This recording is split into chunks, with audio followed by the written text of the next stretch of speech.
Yeah, well, welcome everyone. A warm welcome to those of you who have actually made it, and to Sarah de Jong, who is with us today, where we will discuss the plight of the local interpreters who assisted the international NATO coalition forces in Afghanistan, with an eye to the risk factors, the protection needs, and relocation needs.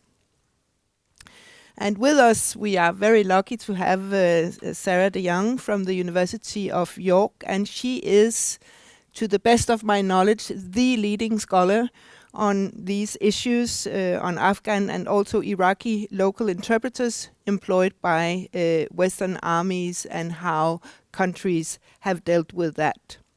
She has published her findings in academic journals such as Security Dialogue, Journal of International Development, and Journal of the International Feminist Journal of Politics.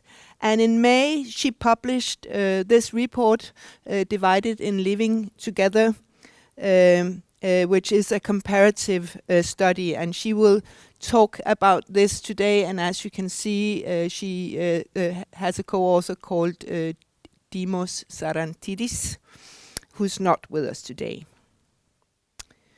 In preparation of the Danish language policy brief that we gave out at DIS after Afghanistan, Denmark's handling of local interpreters, what can we learn from international experiences?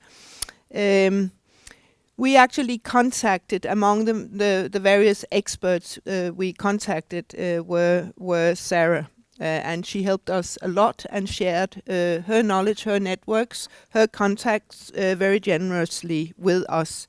And as we only had 3 months to do like a broad overview of this question, it is of course very essential to collaborate with international scholars. We carried out at DIS one of the first studies on Afghan interpreters already in 2014. And a policy brief that was co-authored by 2 colleagues, a present and a former one, senior researcher Signe Plambæk, who is still with us, and Mathilde Skov Danstrøm, who left us for an interesting job on trafficking. They concluded that a lack of systematic management and communication with other allies had characterized Danish policy up until 2014. And that study actually resulted in several operational recommendations that the Danish armed forces took up later. The aftermath of the evacuations that followed the withdrawal of the international troops when Kabul fell to the Taliban in August last year made some of us think, well, we really need to do a follow-up. I mean, this is now 8 years later. We need to see how Denmark has changed its policy over these years. And that study builds on a literature review, interviews with various stakeholders, not only in Denmark, but also in the UK and Norway. And we sort of go through all these issues once again, but seen from a very Danish perspective. And among the sources that we use is a joint ministerial evaluation that 4 ministries, Foreign Affairs, Defense, Justice and Integration, carried out after the evacuation. And that evaluation comes to the conclusion that Denmark fares more or less at a par with all other allies. There's some critical comments of sort of a review group in the back of the evaluation, but basically that self-evaluation says that we are doing good with these issues. So of course it was very interesting to see Sarah's report that came out just before we went into press, saying, no, you don't. Because I've actually looked very thoroughly into this, and it's not true. And I trust that Sarah will tell us why that is so in just a few minutes. We also used this study that we made to look at the particular role of the local interpreter interpreting for military forces, armed forces, which has not been dealt with so much in detail. And what we found was, of course, that interpreters, local interpreters who work for foreign forces in conflict situations do so much more than interpret language. And the reason why they might need protection afterwards or even relocation has very little to do with sort of their linguistic skills, but with being internal or really embedded in those local communities where they work. And it's exactly that embeddedness that also makes their work extremely important for foreign armed forces. Without them, they could not be effective in the work they're doing. So we also wanted to convey that message. But you will hear more about that because now I will give the word to Dr. Sarah de Jong. And I should say that the reason why we carry these very smart devices with an audience sitting so close to us is that we are live streaming.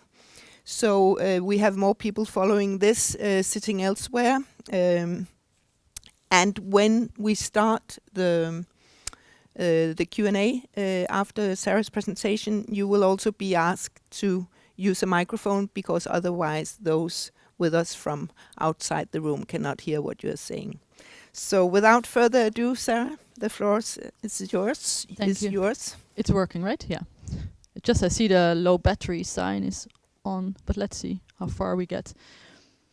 Yeah, thank you so much for being here today, and thank you, Nina, also for the invitation. I, of course, read the 2014 study as well, many years ago, and I was really grateful for that early study. So it's really important for me also to return the favor and be here. As Nina knows, or I told her yesterday, I'm not new to Copenhagen because 18 years ago, shockingly 18 years ago, I was an exchange student here studying at the sociology and the philosophy faculty. So it's a kind of return, but then in a different capacity. So it's great to have that opportunity.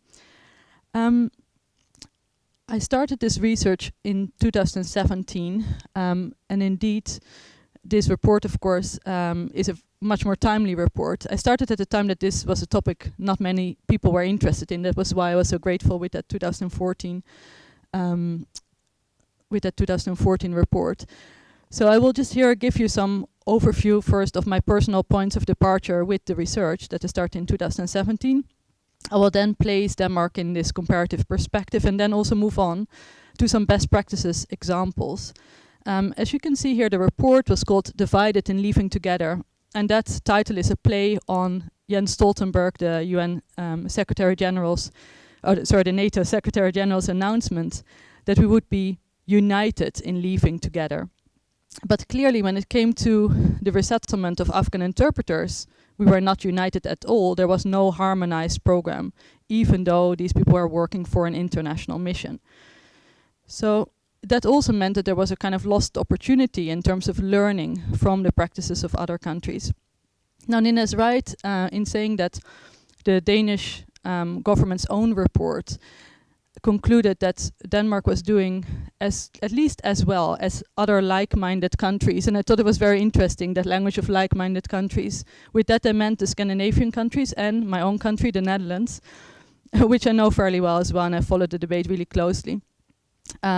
You will also see later in my talk that it's really relevant to look at the UK practice, because the UK was a kind of beacon in a way for Denmark in terms of developing its policy, as will become clear. Is the microphone okay, or yeah?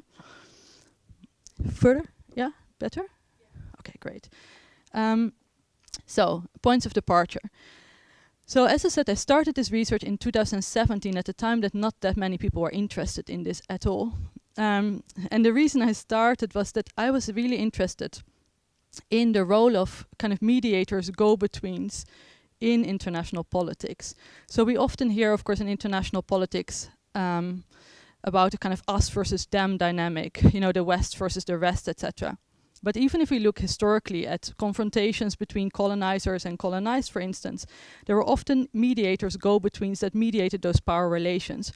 And so I was interested in how that played out in our contemporary time in what some people would call a neo-imperial war in Afghanistan and Iraq. Because these people on the one hand, of course, are very necessary, at the same time they also occupy a very precarious position, and often when they're not used at all, or when they can't be used anymore, they're discarded. I was specifically interested in points of political contention, so I didn't set out to only focus on one country. I focused instead of where I could see people mobilizing around this topic. So where was it that Afghan interpreters made their voices heard and tried to claim protection and rights? And where was it that other advocates also made their voices heard and, you know, set up self-organizations, started court cases, protested at the embassy, etc. And I tried to follow those actors who were trying to make noise about this particular topic early on and conduct interviews with them. So the data that I draw on the one hand these semi-structured interviews with interpreters, a total of 47, and also with advocates, which could be any of the following groups: veterans, lawyers, resettlement caseworkers. And these interviews were conducted in different countries, not in Denmark actually, but in the US, in the UK, in Germany, France, the Netherlands, and Canada. I followed the Danish case and I followed also the other countries, but this is really where I visited and conducted interviews. And I often stayed in contact with these people over many years, so it was not just the interview. In addition to that, of course, I closely followed all the policy documents that were published, including the DIS report of 2014, as well as media articles, but also social media attempts by the Afghan interpreters to make their voices heard. And I observed many political meetings, and at some point I started getting invited to political meetings myself, so I became a participant in those while I was observing those political meetings. The approach was very much a people-centered approach, so I really looked at how these Afghans were political actors in their own rights and also how they found allies who advocated on their behalf. But what became very clear quite rapidly is that even though, from the experience of the Afghans, this was an international issue, many of them had worked for several different countries, right? So they may have worked for 2 years for the Danish, but for another year for the US, and then maybe another year for the French. They didn't experience it as a national issue. They would say, I worked for ISAF, you know, I worked for the international mission. Of course, when it came to their resettlement, it suddenly became a national issue because it was only possible, it seemed, to advocate on behalf of this group within a national legal context of resettlement. And so I also noticed that all the different advocates didn't know each other. You know, they were kind of lone voices within their respective countries. So over the years, another thing I tried is to bring those people in touch with each other so that also the civil society activists could learn from best practices in the different countries, or take inspiration and know that they were not on their own. I think you already introduced the issue very well. This quote is coming from an interview that I conducted quite recently, and I think it presents the problem quite clearly. The Taliban, the enemy, thought interpreters are the tongue and eyes of the British forces. They announced you should kill the interpreters first because they're showing the soldiers the way. And this was indeed often a message that was conveyed over the ICOM, over the radio, when people were on operations. But of course this message also continued after they concluded their employment. And as I said, I was interested myself in the kind of historical precedents for this case. I think it's really important that we know that Afghan interpreters are like the last ones in a long line of local interpreters or local auxiliaries in different wars. Of course, Iraq would be the most recent one, and I think again also in Denmark quite a relevant one, because the Iraqi interpreters who worked for Danish forces have been treated quite differently from the Afghan interpreters. But if you go a little bit further back, you also of course have Vietnam in relation to the United States, or as some people who know the French history a little bit might know, there were some Algerian auxiliaries that were recruited to be part of the French army in the Algerian independence war. And similarly, the Netherlands, my own country, recruited people from the Moluccas, one of the islands in Indonesia, to fight on the Dutch side in the Indonesian independence war. So these were not necessarily interpreters, but they were local auxiliaries who, as you can imagine, were seen as traitors to their own community once those wars were won or lost, depending on which side you were on. And when you look back at their treatment, you can see that their status as a kind of traitor translator also cast a long shadow, basically, on this relationship, which also impacted even the second and third generations who felt that their parents were mistreated. Both France and the Netherlands thought it was a good idea to host their former employees in former concentration camps in the Netherlands and in France. So you can imagine that didn't go down very well. And I find it really interesting that here, as you can see in this French newspaper and in the banner here held by Afghan interpreters, they're also attuned to that history. This is an issue that comes back time and again, and I think we can anticipate it will happen again in the future. I think also in the US, for instance, you could see that Vietnam veterans who still carried the historical guilt of what had happened with their interpreters in Vietnam signed up to become mentors, for instance, for Afghan interpreters when they came and were resettled to the US. So you can again also see that for the veterans, this is often an issue that stays with them. But of course, things have also changed, and it's important to place the treatment of Afghan local staff, which I focus on today, in that context of an increased politicization, right, of migration issues. So here Kirk Johnson, who is an American writer, says, "We didn't know the deep background of each Vietnamese we saved in 1975. The benefit of the doubt was given to those fleeing the country. We know far more about Afghan local staff than we did about the Vietnamese, but then again, that was all before the war on terror, which has led to an immoral timidity that rejects Muslims." And then he says this very powerful thing, I think, "Good enough to die alongside us, but not enough to live among us." So we need to place, of course, also the treatment of Afghans in the context in which especially young Muslim men are increasingly vilified as security threats, both in terms of physical threats, as associated with terrorism, but also as somehow a threat to the Western nation, its identity, by virtue of their religious affiliation. And increasingly we see that in political debates, migration and security have become connected in public discourse, to the extent that often migrants are indeed considered a threat to the host nation. But what is really interesting, and I try to unpack this also in relation to this topic, you see that this migration security nexus, so the connection between the two things, is extremely slippery. Sometimes it means the one thing, sometimes the other thing.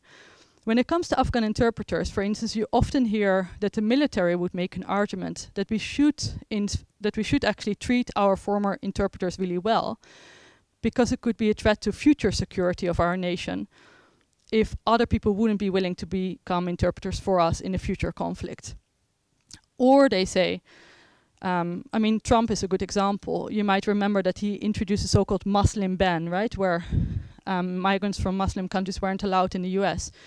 The only category that he exempted from that immediately were Iraqis who came over on the special immigrant visa, which is specifically for interpreters. And he said, oh, these guys are very much vetted already, and they're on our side. So these guys are allowed to come in, but not the others. So you see here that whether this group of people is seen as bringing security or bringing insecurity is changing all the time. And as I said, politicians sometimes have used that, of course, in strategic ways. So Kirk Johnson here mentions good enough to die alongside us, people had to, interpreters would be subject to security screenings, of course, when they were working on the military base. These same people could sometimes then be presented by politicians as security threats. I mean, in the Netherlands, the minister would suddenly say, we don't know anything about these people, we need to make sure that we get the right people in our country. So, I won't go too deeply into this, but this way in which migration and security gets played out in relation to each other, whether migration is seen as bringing security or insecurity, whether security is attached to the host nation, to the sending nation, or to the migrant. Are we concerned with the security of the migrant or concerned with the so-called security of the nation state is something that we need to unpack with any political statement that is made around this group, or any other group really, and really critically interrogate how that link, as I said, is sometimes strategically used and very slippery in its usage. But let me continue. You see here also on the top this report, that's the 2014 report. It's important to see that this issue indeed had a longer history, right? It might have come more prominently into the media in 2021, but Afghan interpreters have been recognized as being at risk for a much longer time. We had established UNHCR reports that said that these people were part of a specific risk group. And, you know, in the UK, for instance, the Home Office took that over. The European Asylum Support Office, which is not the most, you know, pro-migrant institution, recognized as well that if there were asylum claims of former interpreters, you had to recognize them as being at risk. But at the same time, of course, there was critique of some of those resettlement schemes, like you can see on the left here.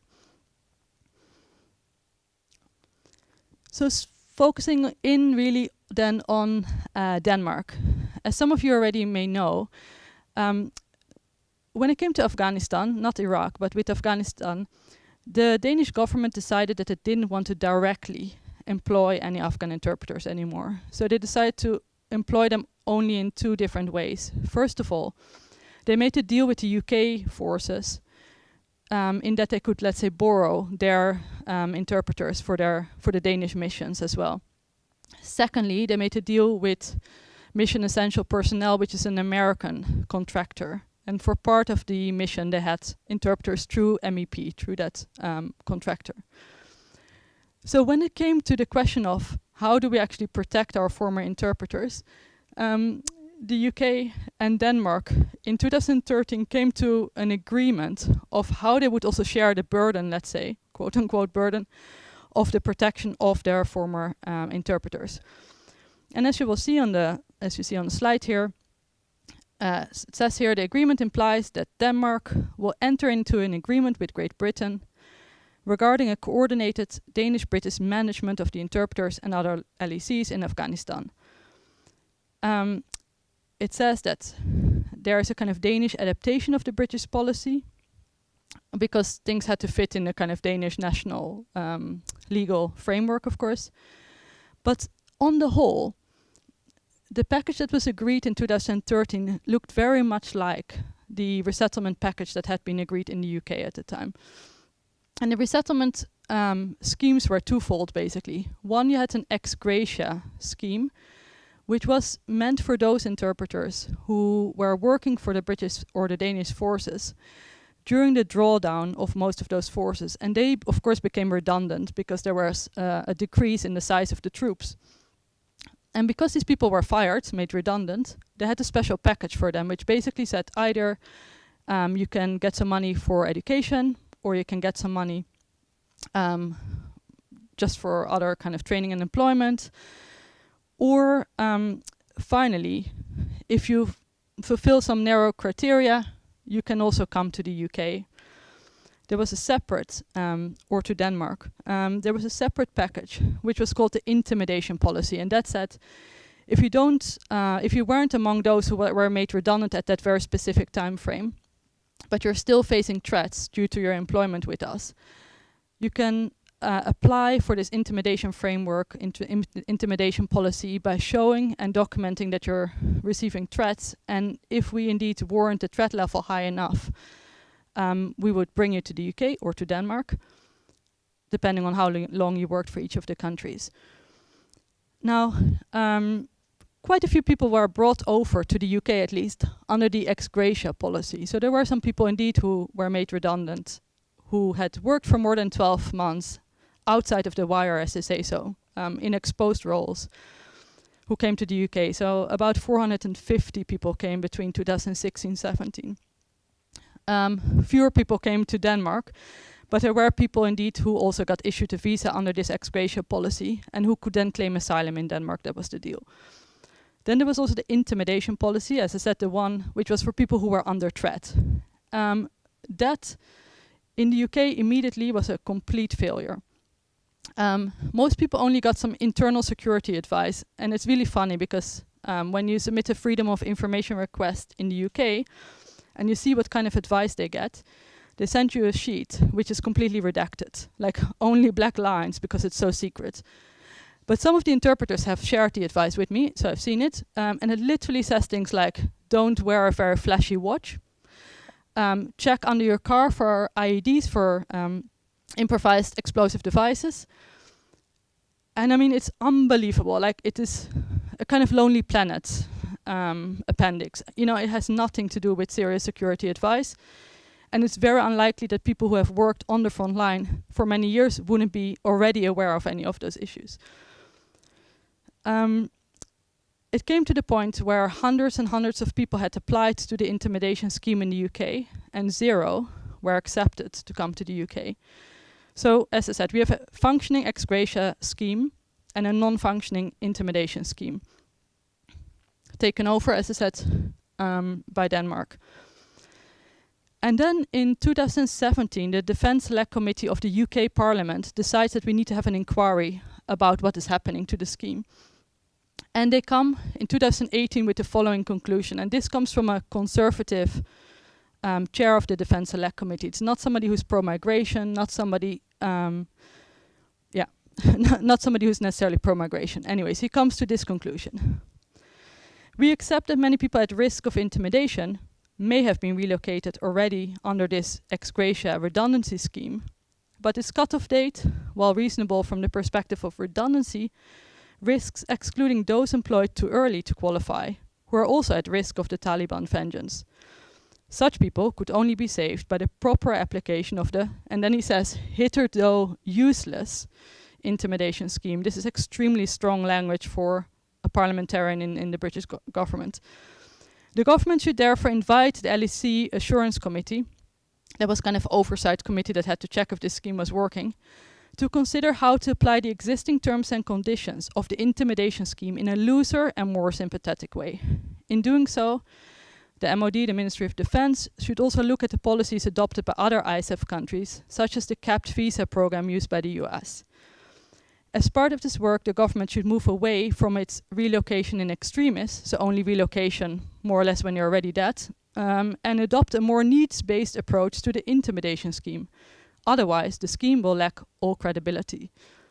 For some reason, it seems that this news never reached Denmark. So this was a very strong recommendation in 2018, but nothing changed in the Danish version of that UK scheme. And subsequently, and this was of course only a recommendation, right? Subsequently, we saw over time some changes happening in the UK scheme. And some of them are described here. So, first of all, some revisions were made in 2018, which was a revision to broaden this redundancy ex gratia scheme so that more people would be eligible. And subsequently, they were still in that position that the intimidation scheme wasn't really working. So finally, in December 2020, looking also at the escalating situation in Afghanistan, the then and still actually serving Defense Minister Ben Wallace announced that he would introduce a new resettlement scheme called ARAP, the Afghan Relocation and Assistance Policy, starting in on the 1st of April 2021. And as you see here, so whereas the previous policy only provided for relocation to the UK in the most serious cases, i.e. in no case, because nothing was ever serious enough. I mean, lawyers were puzzled what could ever be serious enough. The Arab policy offered relocation to any current or former employees who faced intimidation or threat to life because of their employment by the UK government. The scheme will operate indefinitely, which is also different from the Danish scheme, which is time limited, and run alongside this ex gratia scheme when that scheme closes. So this is really important. I mean, Arab was introduced in April 2021. It wasn't a perfect scheme, and together with others, I've lobbied to make changes, and some of those changes have been successful, and it was important that these changes were made. But basically, suddenly it didn't matter how long you had worked for the UK Armed Forces. It was recognized that you could be under threat also if you worked for 11 months. You didn't have to prove anymore that you were under threat because it was recognized that you would be under threat on the basis of your employment history.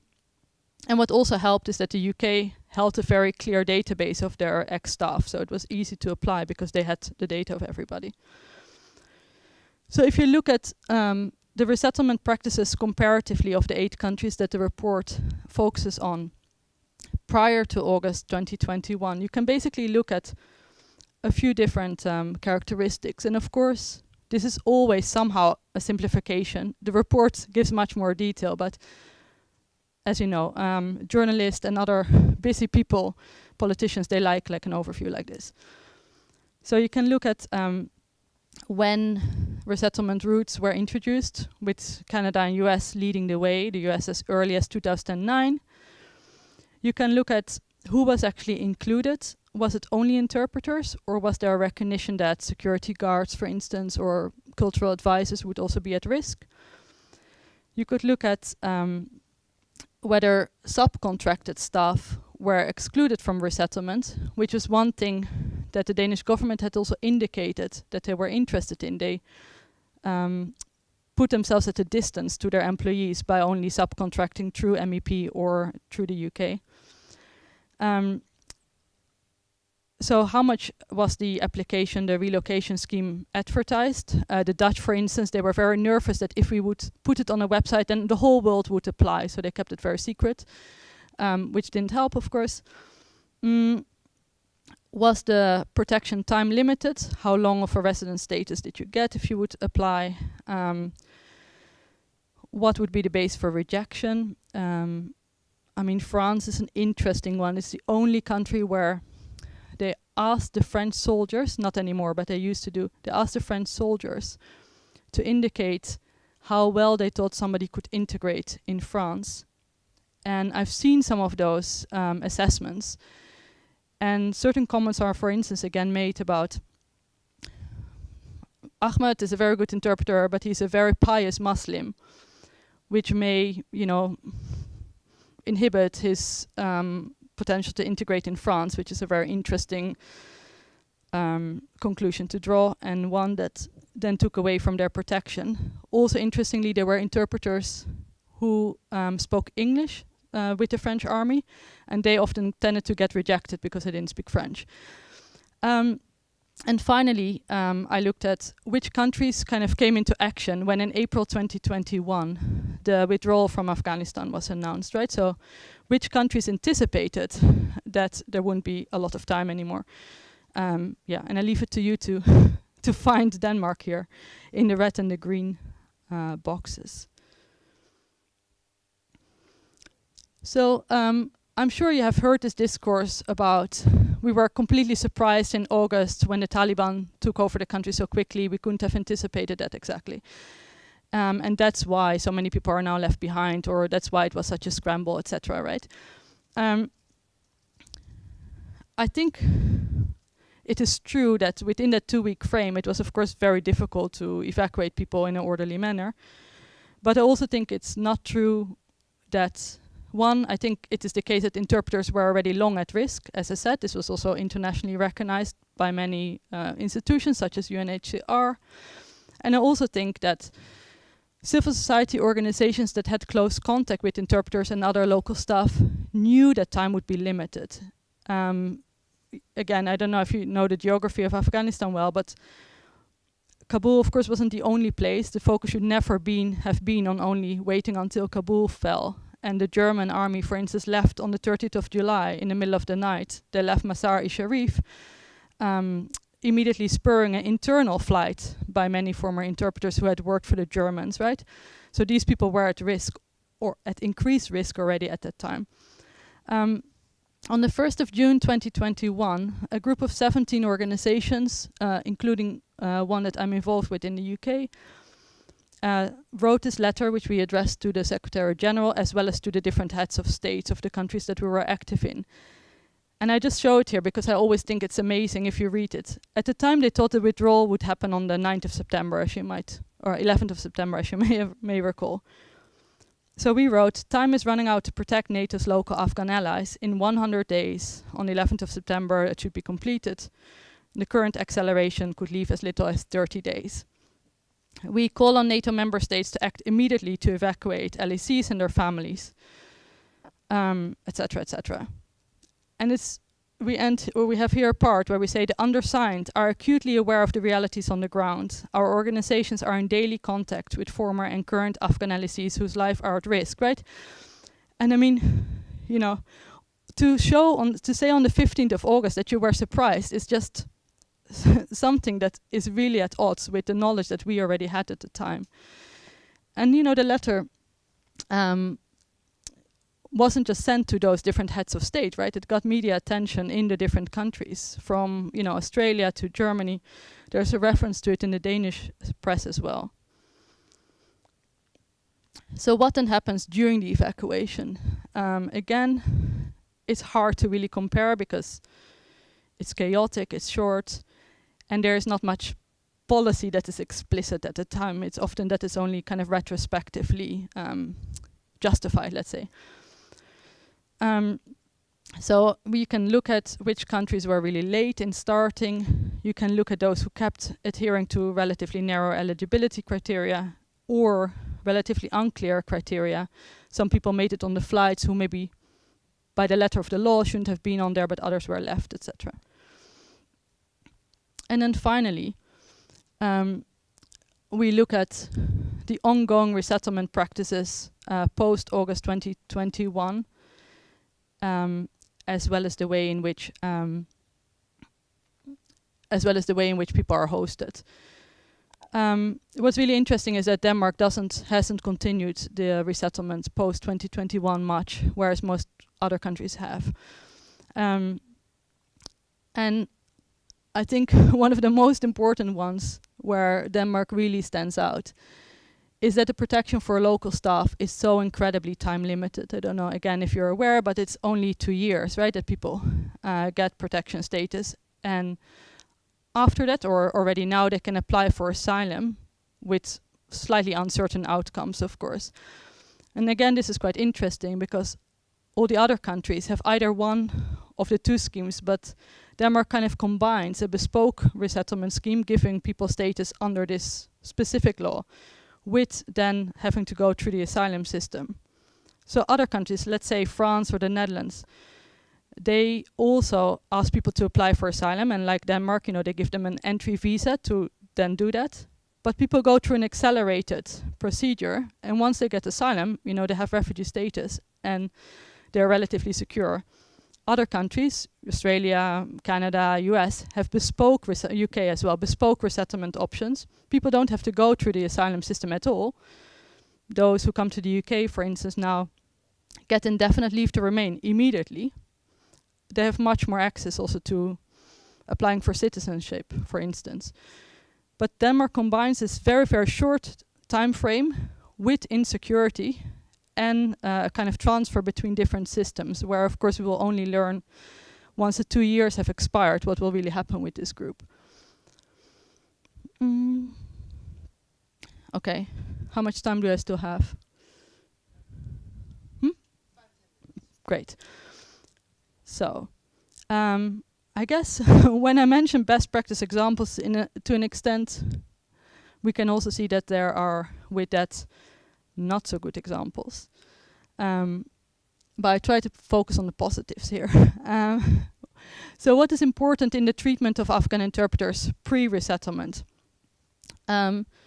First of all, unfortunately, this group of people, as you know, soldiers are normally serving a tour of duty of 6 months, whereas Afghan interpreters don't have such time limit on their employment, right?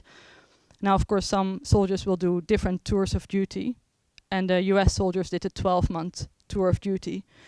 But it's recognized that also US soldiers are often more affected by mental health issues because of their prolonged tour of duty. Afghan interpreters, sometimes work for 3-4 years, even more, some 10-12 years. In those situations, there was no time limit on their employment. And at the same time, they may have worked in very, very exposed roles. In very, very tricky patrol situations, they will have seen people die, they will have been injured themselves. So first of all, it's really important to look at what was the injury compensation and the treatment, including mental health treatment, where necessary, if there were trauma-related issues, of local staff. Secondly, it's really important to look at, did people have the right to appeal against termination? So if you look at kind of any employment relationship, in most of our countries it shouldn't be acceptable for Nina to just say to me, you're fired, and for me to just have to leave. But that was pretty much the situation with most of the locally employed staff. So they never had any right to appeal, often not even a right to make new statements about their situation. And so what you see is that when a new tour of duty is coming in, an interpreter that has gained the trust of a particular contingent of soldiers suddenly can find itself at loggerheads with a new soldier, with a new incoming groups who may be on edge. And maybe also because of mental health issues, the interpreters are on edge. And suddenly, they could get fired. In the UK, just to show I'm not just blaming one country, in the UK we got the numbers, 35% of the interpreters were dismissed from their job. And again, I think it's quite clear that if we would look at any other company, we would normally put the company under scrutiny when they would fire 35% of their staff. But that never happened with the British Army.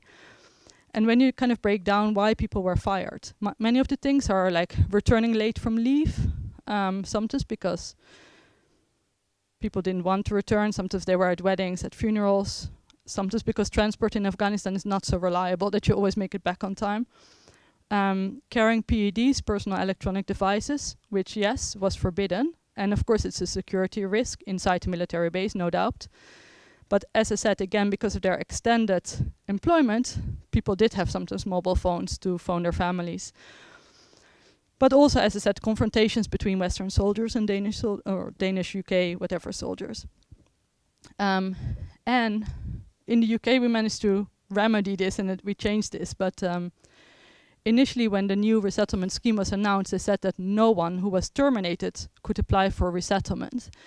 So that literally meant that people who were late from leave and who were really under threat could not apply for resettlement. Like I said, that has changed, but that was the case initially. Best practices: having a permanent and secure database of personnel files of locally employed civilians. You can really see that countries like the UK, who had the labour support unit, are faring much better because, and this links, I think, to one of the other points here, the burden of proof that you had worked for a certain organization wasn't solely on the applicant. The UK knew who they were employing, and that was why it was much easier to let the resettlement scheme run pretty smoothly. The US, who always used subcontracting companies, didn't hold any information on any of their former employees. Denmark, of course, outsourced as well, so also didn't hold that information. And so the onus to prove that you had worked for certain forces was completely on the applicant, which would literally be like us trying to get a pension and then being turned around and said, okay, you claim you have worked for the University of York, but did you really, Do you have any photos, contracts to prove that? When at the same time they were often advised to destroy that kind of material. So a real contradiction there. Transparency about the resettlement option, as I said, don't keep it secret that people can apply. Inclusion of subcontracted interpreters. I think the most important thing here is that you can subcontract certain responsibilities to a company, right? But you cannot subcontract protection through resettlement to a company. There's no company that can issue visas to a country. So when states start using that mechanism of subcontracting through MEP, for instance, mission essential personnel, that can't abdicate them from the responsibility, if necessary, to have to resettle people. No minimum employment duration. I think the starting point should be, are people under threat? And if the Taliban didn't care whether it was 12 months or 13 months, then danger and risk should be the primary kind of criterion, which the UK now indeed also follows. Applications from third countries should be allowed and possible. Unfortunately, some people had to already flee before suitable resettlement options were available to them. Again, it is important. Initially, it was only the US who allowed people to apply from other countries, but now most do. No deadline to apply for a resettlement.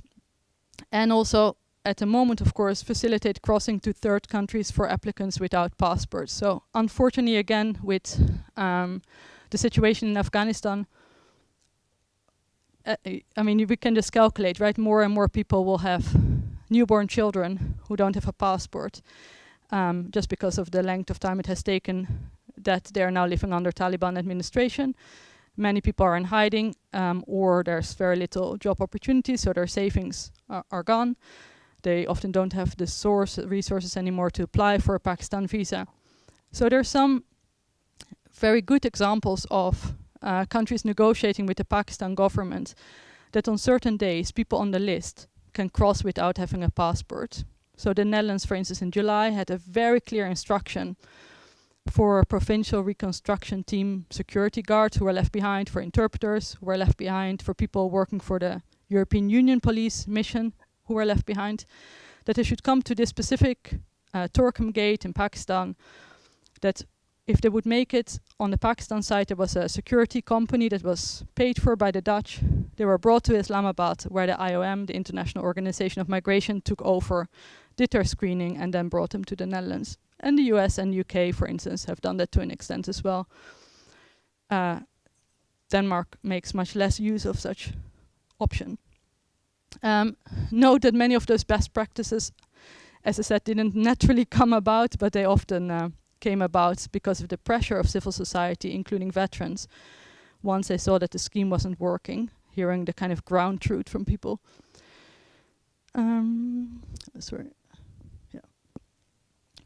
Post-resettlement, secure residency status, as I mentioned, is an absolute must. Good examples are the expedited asylum procedure, such as in the Netherlands and in France. And in the Netherlands, interestingly, in 2019, the Dutch government's minister already accepted that interpreters are, as a group, persecuted systematically. So as an applicant in the Dutch system, the only thing you have to prove is that you belong to the group. So you have to prove that you were an interpreter, but you don't have to prove anymore that you individually were at risk. And that is really important, because that's exactly where most people kind of fail, as I said, in the intimidation scheme, or where the Danish system also failed, because it's incredibly difficult to get proof of a Taliban threat when often these are done orally, for instance, or when often, as I said, the burden of proof meant that nobody was believed. Secure residency status can, as I said, be done either through a bespoke route or through the asylum route when you recognize that these people are under threat. And in general, I think it's really interesting, also in light of growing anti-Muslim sentiment and this spurious connection made between migration and security, that we look also at this group as former employees and think about what policies would we like to have in place for former employees, rather than to push this into a migration political debate. And in some countries that has been done successfully. So for instance, in France, there's a 1983 law that says that anybody who worked for the French state who is in danger because of their employment can be a police officer, for instance. The French state has a duty to protect that individual. Because of course you couldn't do your job as a police officer if you would subsequently, be threatened by the gang that you had helped to arrest. If the French state wouldn't subsequently take responsibility to, where necessary, give you a different identity, move you, etc. Now, that law was tested in court by a pretty smart lawyer, and the Conseil d'État, so one of the highest French courts, concluded that that law didn't stipulate that you had to be a French national. You just had to be employed by the French state. And because the French state directly employed their Afghan interpreters, the law also applied to them. So that's kind of was a way to keep it out of this, at the moment, very politicized migrant debate, and just think of what is our duty towards a former employee. Route to permanent status, I mean, we have the US green card, UK, as I said, they now have indefinite leave to remain. And there's, for the French, also a pretty easy route to naturalization. And I think, you know, more symbolically, it's so important for people. Like, I'm on a kind of Afghan interpreters in the UK WhatsApp group, and one of them was sharing yesterday that he got UK citizenship, a guy who came over in 2015. Everybody was so excited, you know, and they were asking like, oh, how did you do it? How much does it cost? Congratulations, brother. You know, this is important for people because, of course, it allows them to plan a future for themselves, but also for their children. Finally, mental and physical health support that also is offered once people get resettled. So these are quotes from interviews, and the design is done by Andy Barnham, who is also the photographer of the portraits that I just showed. Where, as you see, you on the one hand have examples of physical injuries, and then also examples of psychological wounds and injuries. And in the UK, just as a good example, maybe I start with this one. Help for Heroes is a veteran mental health charity, but their articles of association allow them to help anybody who worked under British command. So unlike other veteran charities who always said these guys are not official veterans, we can't help them, they were able to extend their services. And that means that the guys can get pretty bespoke mental health support that is specific, right, to that military experience. But also more recently, it's just been launched actually, there is now, the UK has a warm welcome program for resettled Afghan interpreters. And this is a program that is held by the NHS, so the National Health Service in England. And again, it allows anybody who worked for the British Armed Forces between 2001 and 2021 to access mental health support bespoke, but also to then be referred to legal services, etc., where necessary, housing services. Another one is family reunification for additional dependents. Now, Denmark, in a way, at least during a specific window of time during the evacuation, and also to an extent before, at least had a more open definition of the nuclear family, recognizing that in Afghan culture, people are often dependent also for siblings or for parents, and resettled those people. But as I said, with the insecure residency status that people have, or protection status that people have in Denmark, it's unclear what will happen to those family members in a few years' time. And also there's an inequality in that those who came over earlier, Afghan refugees for instance, don't have the right to bring those extended family members. So a good example here is Canada. That recognized that some people were already living in Canada, former interpreters, and they can now apply to bring grandchildren, siblings-in-law. The UK also allows this when you can document that people are either highly vulnerable or that they're under threat because of your employment. Symbolic recognition. As I said, going back in history, we can see that the Harki and the Moluccans that were denied any recognition of their role by the French and by the Dutch, this kind of trauma of serving a state and then not being recognized has been passed on to the next generations, who often felt very disenchanted with the French and the Dutch state. Symbolic recognition is really important. And some states, for instance France, also allow to give Afghan interpreters civilian medals for their work, which I think is again a practice people can learn from. And then final slide. Peer support and opportunities. The Netherlands and Germany have a buddy system where veterans and soldiers can volunteer to be buddies for Afghan interpreters. Something that is seen to be mutually beneficial in the sense that many soldiers also have some unfinished business with Afghanistan. and it can be very fruitful in working through that, to be reconnected with somebody who you can support in the way that you perhaps felt supported when you were in Afghanistan. Interestingly, in Germany, this has now professionalized to the extent that some of the former interpreters who were resettled a few years ago, they have studied social work in the meantime, and they are now employed within those organizations, which is important. Self-organizations and peer support structures, severely lacking, I think, in Denmark. I mean, can be something very informal. In the UK, we have WhatsApp groups, as I said, where people who have been here since 2017 under the ex-gratia scheme and the new arrivals share with each other news, and we do as well. But also like self-organizations in France, they have a self-association of Afghan interpreters, again, supporting each other. In the US, No One Left Behind, a very important organization, does the same thing.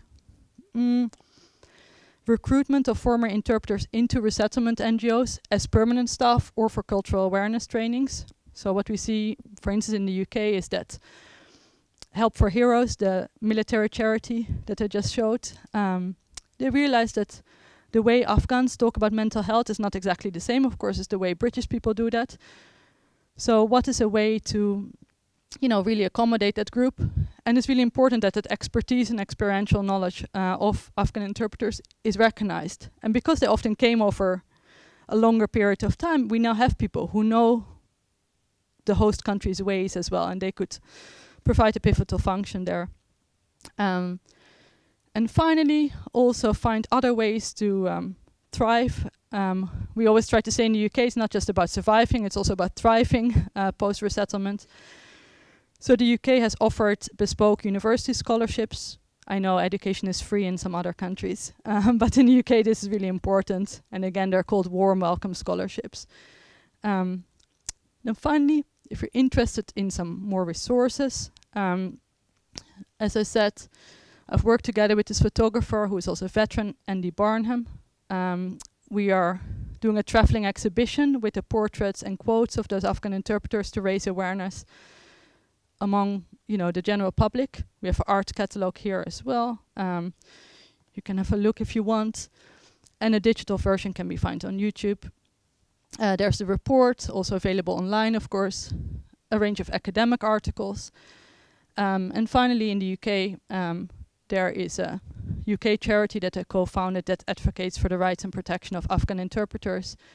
And you will see on our website, we have partners across the world. So again, if you're interested in other countries, you can find them there as well. Thanks.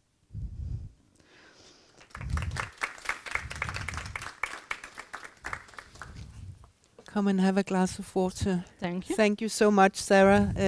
You managed to cover a lot of ground in a short time, because apart from what can be read from your report, you also digged into some of the more complex issues that stems from your research.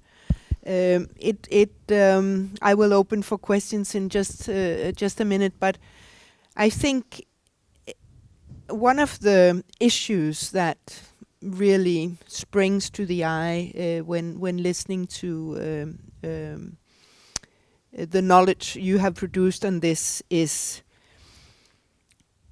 can we handle people who work along our soldiers in the asylum system, or should we actually think about this as labor protection? So is it a human rights scheme that should we fight for making our asylum criteria better?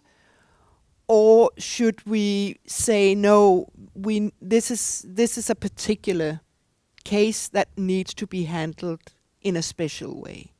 Most of us generally have the feeling that too many special schemes weakens sort of the rights-based entry. On the other hand, there seems to be several problems with trying to make the military, the locally employed interpreters for armed forces fit into asylum schemes. So that's just one thing I really take home from what you speak about. I also take home that there is an issue here about the outsourcing of responsibility. Mm-hmm. I mean, some countries have chosen, among them Denmark, to employ interpreters through schemes that belong to other countries, or using private companies to do that. But to what extent can you actually outsource the moral responsibility to protect co-workers? And perhaps also, sort of in the future, could that backfire?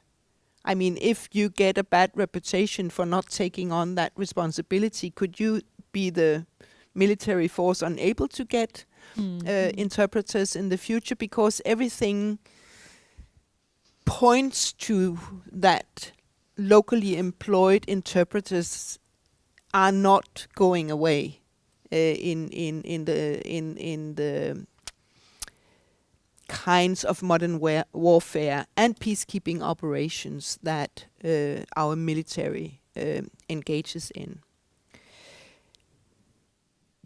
So yeah, I could. I have a lot of points, but I will because you touched upon the trans traders, the betrayal of brokers, the special role, all of that. So maybe I should leave those questions. But one of your articles up here, the one about the gendered analysis, the military masculinities.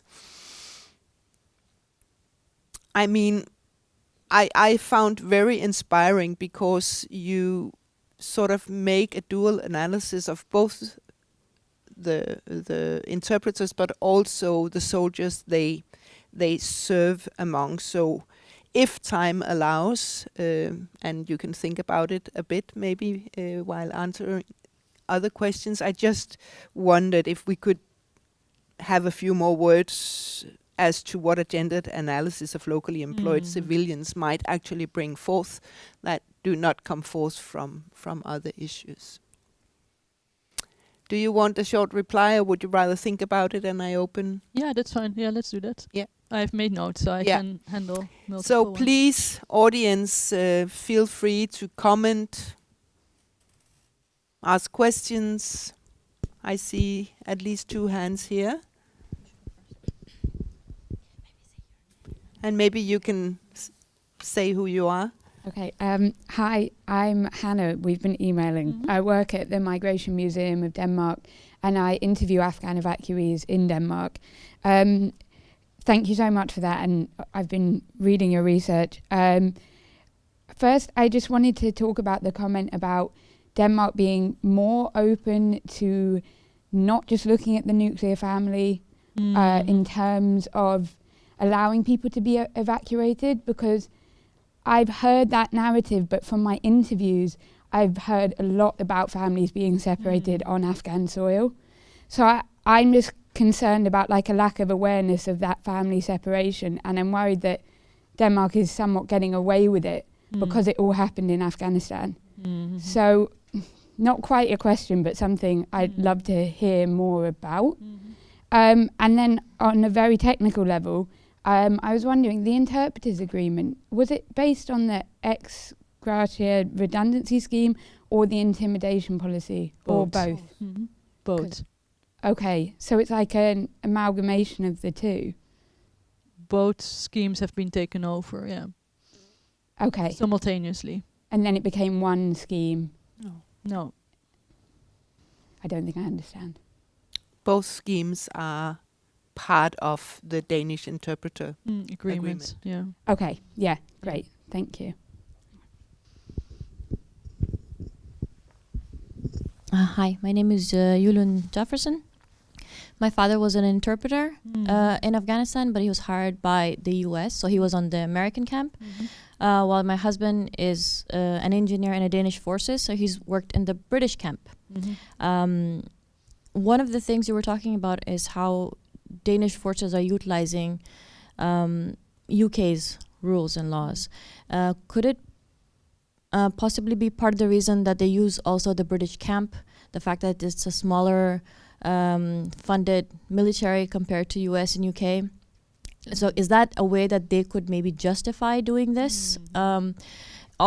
Including the presence in Afghanistan. I mean, U.S. has a far, historically, sort of like, is it a comparative thing? Are those the things that they could like defend it? And the other part of it is, I am Canadian, and I've been looking into how we can get refugee interpreters, families that have been rejected, basically sitting in Danish camps currently. They're trying to go to the US and to Canada because they know that it's a better system right now. First of all, there's no camps in Canada, so you don't feel like you're in prison. So trying to look into that, while the website seems very welcoming and it's really, really good, the plan in Canada is really cool. But once you touch base in another country, have you looked into how they can move between these countries? I just wanted to know a little more, if you do know more about that. Thank you.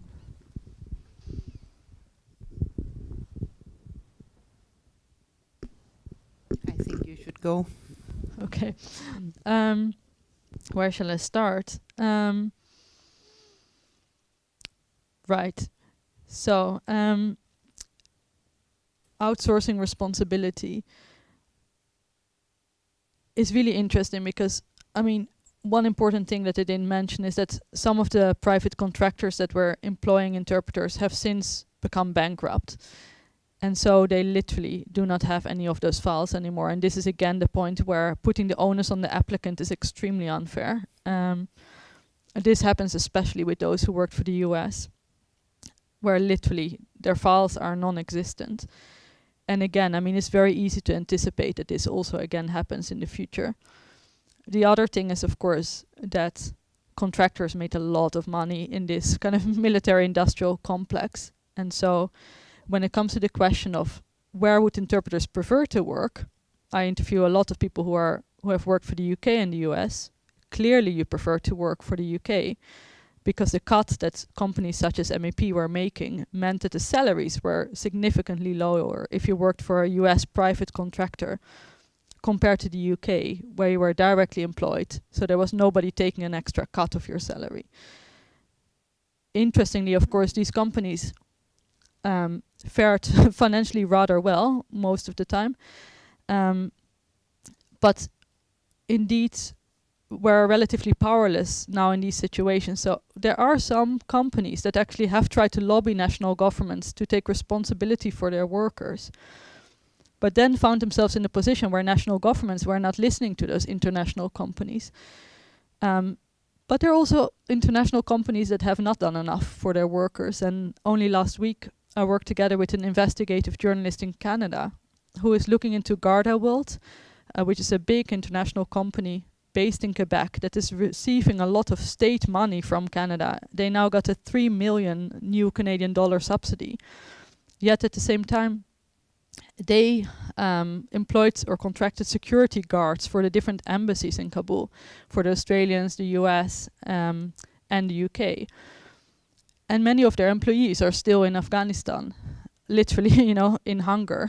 And so this also has raised new political questions, where this investigative journalist also calls upon the Canadian government, like, you're financing and subsidizing a company that has these horrific employment practices that you would never accept within Canada, but because it's elsewhere you would accept them. But I think, I'm hoping that companies also get under increased scrutiny about those practices. Let's see. Bespoke versus asylum system. I think it's a difficult question because it is true that the proliferation of schemes as well as a closing down of asylum systems is a big problem. I mean, living in a country like the UK, that is exactly what the UK is trying to do. When you arrive by boat, as you know, they could now try and send you to Rwanda, right? And at the same time, they have this really quite great resettlement scheme for Afghan interpreters who get indefinite leave to remain straight away. But again, I mean, as I said, my research initially is also people-centered, and I think we do need to also listen to how Afghan interpreters experience this. And many of them find it quite offensive that their pre-existing relationship with the state is completely denied when they come to a reception center with, asylum seekers that don't have these pre-existing relationships to, let's say, the UK or Denmark or the Netherlands. they do not regard themselves in the same way because they feel they were employed with that by that nation. And the project the photography project is called "We Are Here Because You Were There," right? And that tries to make visible that pre-existing relationship. And I think in that light, a bespoke resettlement scheme is more appropriate, I would say. Yes, the additional dependence. Interestingly, you may have seen it. I actually put Denmark on the bad list on the slide, but I said something more positive while they were on the bad list, right? Because I think you're right. I mean, I'm hearing from people here, also people like Michaela, who have the expertise that they do know of cases where people could bring a lot of additional dependence if they could show that they were part of the same household. That is Refugees Welcome, the organization. Yeah, exactly. So there are these positive examples, and she would also hear it from the horse's mouth, so to say. So I trust that has also happened. But I take your point. That's also why they're on the bad list, At the same time, the practice has been uneven. And I think you're right. When it has happened out of sight, that is, of course, not visible. I still think also that a system like the Canadian or even the British, where at least you have a procedure that is publicly accessible, is a better system. In the UK, not everybody gets accepted as additional dependents, but at least there is an application route. You can say this person is extremely vulnerable. I don't know, my mother has a stroke and cannot be supported within the Afghan medical system. Or my brother has received death threats because I work for the Taliban and I'm no longer in the country. At least that gives some clarity, right? And the Canadian system is extremely slow, and I know, there are Afghan interpreters who live in Canada who have gone on hunger strike, because they're protesting how slow it is. So, of course, we need to keep pushing also within Canada, but at least there is a route. And I think that's, again, really important. A route with criteria, and you at least know about it. The question of applying in different countries depends on which combination of countries. Because, of course, with the Dublin regulation within the European Union, there are restrictions on where you have applied. But, interestingly, Canada doesn't seem to care that people are already secure in another country. So, in the sense that, I know also people who have been moved from the Netherlands to Canada, for instance. And of course, the US, as we know, has really invited Afghan interpreters, to be transferred into the special immigrant visa. And because of the very insecure conditions people are facing in Denmark, many people, as you know, have accepted that invitation. And you're right. Also in the comparison between the Dutch and Canadians, I know people who I personally have fought for to get them to the Netherlands, and I'm still happy that I did. But they were appalled by the way that they have been received also in the Netherlands, and are writing me very happily from their Canadian hotel, where they are much happier. Again, I think it is important that countries like Canada and the US give people a prospect of citizenship. Again, that gives a sense of being able to build a future, of course. So yeah, it depends on which countries. I do know some examples, for instance, of people who worked for the Dutch and the Hungarians. Now Hungary is not part of Dublin. People also made sure not to be fingerprinted anyways. The Dutch accepted them, but some couldn't wait as long. They made their way to Germany. But now Germany is rejecting their cases, saying that they have worked for the Netherlands, so the Netherlands should take responsibility. So there are messy situations where everybody takes their hands off the cases. And again, the major problem is there was no harmonization between the schemes, which means that if you don't meet a 24 months SFE requirement for the US, because you have worked for 23 months for the United States, and you work for another country that has a criterion that you should have applied by whatever, August 2021, it could be that you're extremely deserving, quote unquote, that you're seriously under threat, but you just fall between the cracks of each of those systems that don't connect with each other at all. We really see a discrimination that people who have performed exactly the same role, who would be exactly under the same level of threat, are treated completely different depending on which national force you worked for. And I think that's the major problem here.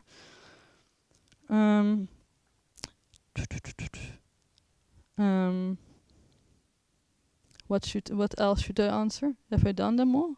You don't No? have to. I mean, Did I miss one?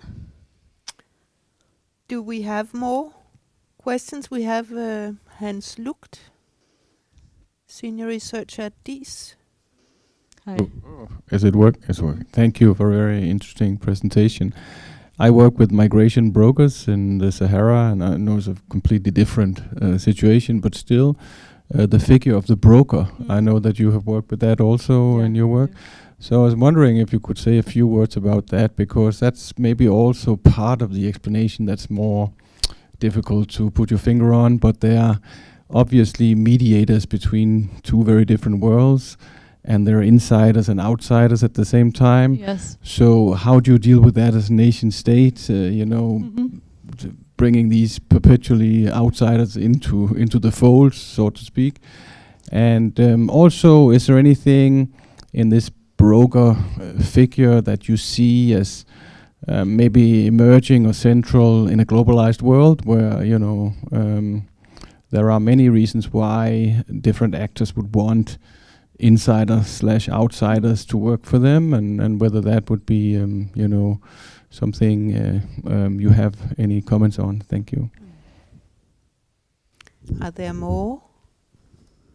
If not, I might add perhaps to Hans's very important question, because reading up academic work, policy reports, etc. on this issue, and also listening to your talk, and myself not being an expert at all on this, but being a migration scholar like Hans, I cannot help but hear an echo of a long debate between migration studies and forced migration studies or refugee studies, where there is sort of the deserving refugee who had a political act that sort of exiled that people. So it's a heroic figure that deserves to be let in other spaces, and who will, of course, be looked down upon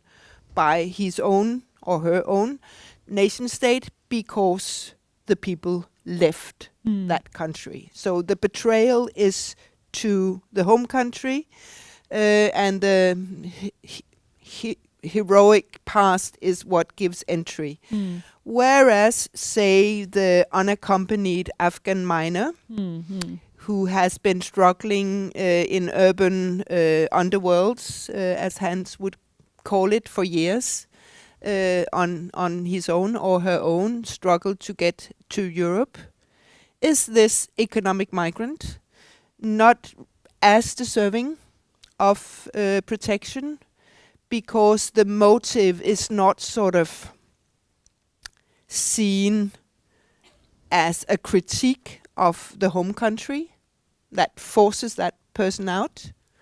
So I can't help but hearing that echo, which in my mind is extremely problematic in research, maybe not in various protection schemes and organizations having to work with or provide assistance to. And then the figure of the broker, it's exactly the same duality, right? Because the person brokering an entry into something that we want access to is a helpful figure, whereas the broker who helps a person who needs to escape and to be able to seek asylum in our systems, and the only way to do that is through being smuggled, is seen as sort of unscrupulous. So there are just so many contradictions here, and how do we, maybe not as activists or politically engaged in it, but as researchers who wants to understand these dilemmas, how do we deal with that? Wasn't that a bit... Yeah, no. I think it's a really important question. I mean, we already spoke about the fact that, interestingly, of course, Afghan interpreters often received right-wing support in the UK, the Daily Mail is the tabloid newspaper, has a campaign in favor of this group. The niece of Le Pen, when she was still an active politician in France, came out in support. The Republicans in the US are extremely supportive of this group because it fits in this exact narrative of deserving, which allows you, of course, to cast others as undeserving. As an activist, I also noticed this very much because I used to volunteer in immigration detention in the UK with women who were either, some of whom were foreign offenders, so they had served a prison sentence for more than 12 months, and then even though the judge wouldn't consider them a danger to society, of course, the UK tried to deport them, but also many others who were detained and deported for other reasons. So being intimately connected to those women and then suddenly being connected to these deserving men was the biggest contrast one could really imagine. And I think it's important that you ask, how would we answer that question from an activist or from an not just from an activist, but also from an academic perspective, because I think as an activist, I wouldn't reinforce this language, but I sometimes pragmatically make decisions to not always challenge it or to to sometimes work with that framing, let's put it that way. Whereas as an in strategic and selective moments, not, as I said, that doesn't change anything about my commitment, also personal activist commitment to those who are deemed undeserving. As an academic, one of the things I'm interested in, and I think, conceptually helps in order to understand this, is of course that citizenship always tied to rights and duties. We kind of see, again, also historical echoes where marginalized groups often first had to do their duty before they got their rights. We can think of women who, after the wars, the First World War, got voting rights because they could say that they had been part of the war effort, right? When the men weren't available to work in the factories. So they had to perform the patriotic duty before they would be considered right-holding, right-bearing subjects. And again, we see this with African-American activists, including Du Bois, Du Bois is a good example, right? Including academics and activists, public intellectuals who chose to rally for African Americans to join the US Army because they had the hope that if they would do their patriotic duty, so to say, they would then finally be seen as right-bearing. And we see this everywhere, right? You might know some of the more recent examples of athletes who, because they have done this amazing performance, suddenly get offered citizenship. We had situations in France and Italy where there was this Spider-Man situation where an illegalized migrant, rescued a child, and because of his heroic effort, suddenly got citizenship. So the way in which, as I said, rights are made conditional upon duty and narrowly defined, I think is extremely problematic. And I think that is a conceptual framework that we have, that helps us to unpack some of this. This is just one way, but there are, of course, many, many different ways. And I think we need to be aware that these are co-constitutive categories, right? So as soon as we talk about a certain group as deserving, we automatically cast another group as undeserving, and this is extremely problematic. Then on the broker, I'm really glad you asked the question. I'm supposed to write a book on this. I have the contract since a while, but this year I have a fellowship that should allow me to actually write it, I hope. Because my entry point to this project is exactly the broker. As you know, I used to work on the position of refugees who became caseworkers for more mainstream migration organizations. So organizations that could be classed as white normed or hegemonic, very close to the state. And I already there was interested in their dual role, where on the one hand they could be quite empowering for their community, but at the same time, of course, were used in a kind of disciplining function, right? Because the selection of who becomes the broker, if that is in the hands of the patron or a more powerful community, often means that they select those who are almost the same but not quite, as Homi Bhabha would say, the post-colonial scholar. In colonial history, it's always the converts, it's the mixed race people who were seen by the colonizer as sufficiently like them to be able to perform that role. These were both men and women, but women normally had to do it for free because they were the indigenous wives, basically, of white colonial officers, and their work was extracted in that way. Whereas men, at least sometimes got paid for their job, though not always in the right way. I'm fascinated exactly by the position because it's one that is not innocent. There's a certain complicity, of course, in structures of governance. Yet at the same time, it's one where we can also understand that somebody would take that role. One, there are often limited opportunities for the person. It gives a sense of gives a degree of social mobility, and indeed it gives some, maybe limited, but a way to advocate for your community, empower your community. I think it's also, that's how I pitched the book. I think it's also important to focus on this group, as I said, because we often think about those encounters, whether in migration or in conflict, as binary encounters, whereas they would really never ever, colonialism, have functioned without those go-betweens. And so I think we should focus on them as actors, as interesting political actors, but also think about what does the world look like from the vantage point of somebody who's a broker. And I think the real challenge in writing about them is to recognize the parallels, historical, in different contexts, etc., and at the same time not become cliched in the way we write about it, like straddling two different worlds. That's just this kind of story that you hear all the time. But maybe the worlds aren't so different after all, because there's so many people, who are able to be go-betweens. The article that I wrote is in a special issue that is on brokers. We're still working on the editorial, so that should come out hopefully soon. But the premise of that article is to say, we have so much literature on the betrayal by the broker, the broker as traitor. But what about listening to the broker themselves and look at how they often feel betrayed? And again, one of the motivations is to look at the afterlife of the broker, to look at what it does it mean if there's at a certain juncture a kind of market and demand for a broker, but also then a demise. The broker is often the tragic figure, who's then made redundant. I look at 3 different types of betrayal that was experienced by Afghan interpreters in their own perception, right? The first one is interpersonal betrayal. They had deep friendships with some of the guys they worked with and some of the women they worked with, and are often very disappointed that that relationship isn't lasting and that people don't come to their aid in their time of need.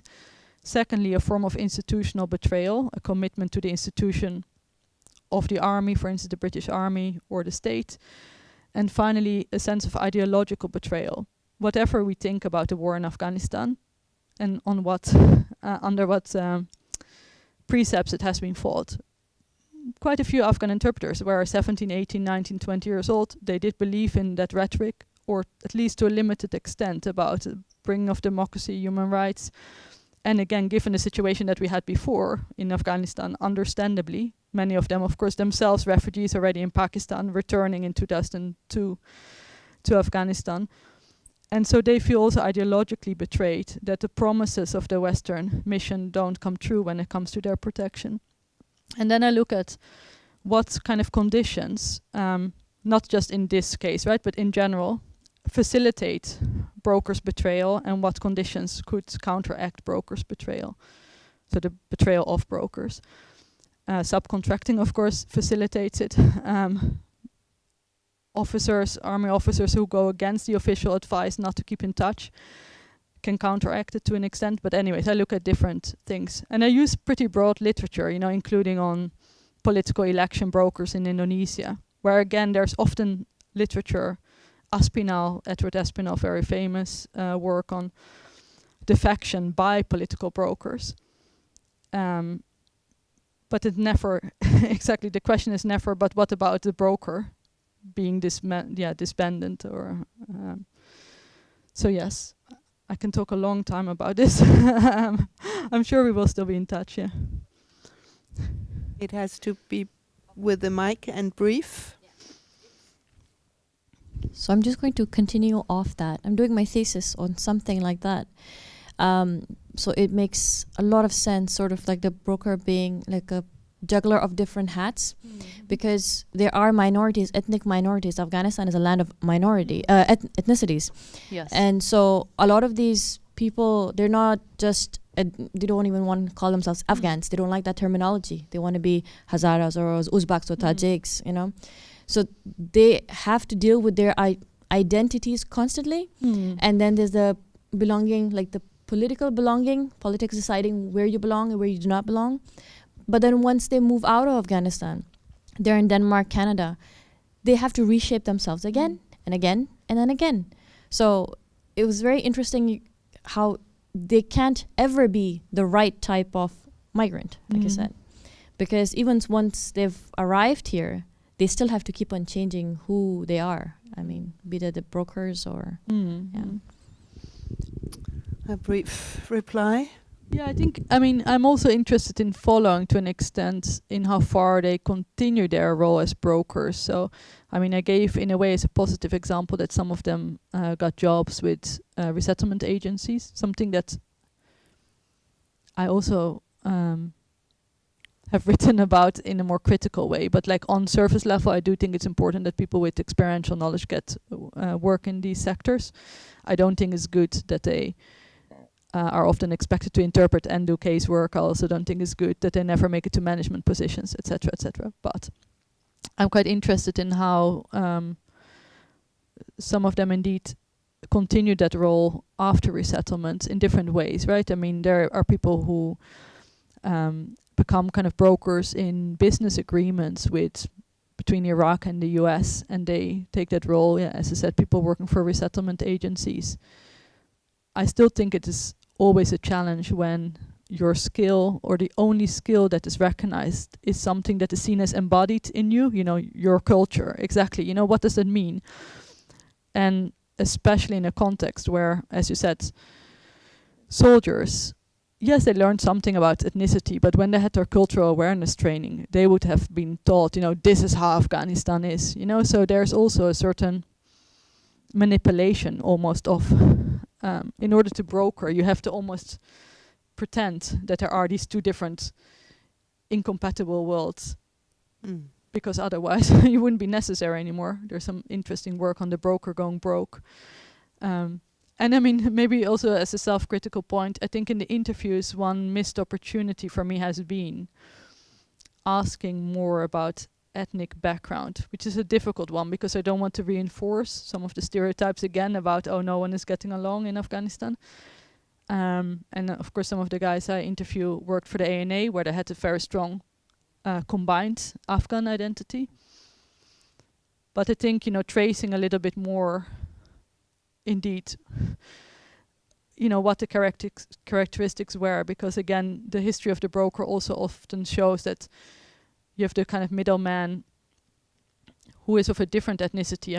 In the Chinese middleman in Indonesia, for instance, was often a broker. So people who were minoritized, who always already had to navigate different worlds, are often then recruited into that project of brokerage. And I think even like anecdotally on the basis of the interviews that I conducted, I think that of course I also interview a lot of Pashtuns, but I definitely also interview a lot of Hazara and Tajiks, more so than their percentage in the society would suggest. They're overrepresented, yeah. I am afraid